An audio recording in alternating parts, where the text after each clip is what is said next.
सच्चा आदमी।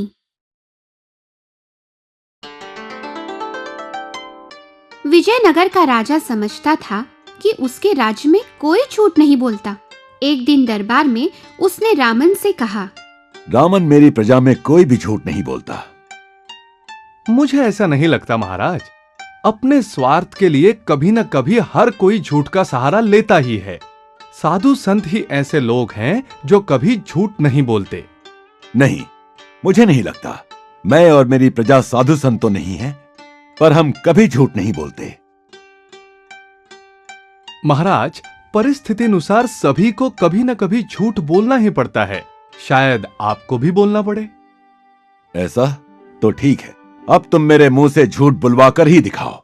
रामन ने राजा की चुनौती स्वीकार कर ली और अपनी बात साबित करने के लिए कुछ दिनों का समय मांगा।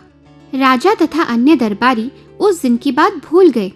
एक दिन दरबार में खबर आई कि एक साधु महात्मा किसी भी व्यक्ति को आईने में दिव्य प्रकाश के रूप में ईश्वर के दर्शन कराता है। सारे लोग उस साधु के पास जाने लगे।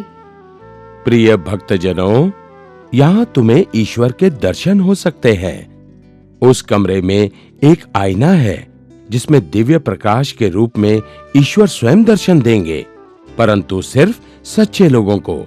झूठे लोगों को मात्र खुद की छवि ही नजर आएगी।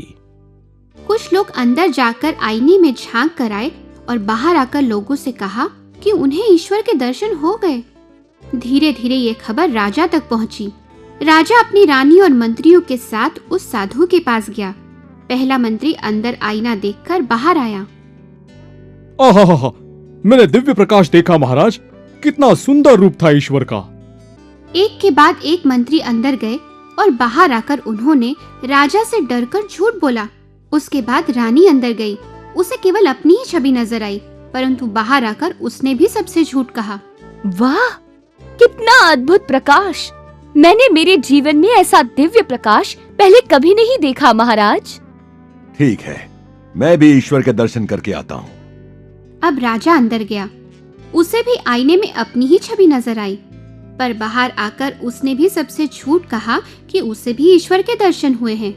महाराज, क्या आपने दिव्य प्रकाश देखा? हाँ, मैंने ईश्वर का दिव्य प्रकाश देखा। ये कैसे संभव है महाराज? वो आईना तो एक सामान्य आईना है। ये सारी योजना मेरी ही थी। देखा महाराज, परिस्थिति अनुसार आप भी झूठ बोल सकते हैं। ओह रामन, मैंने झूठ बोला, मुझे क्षमा करो।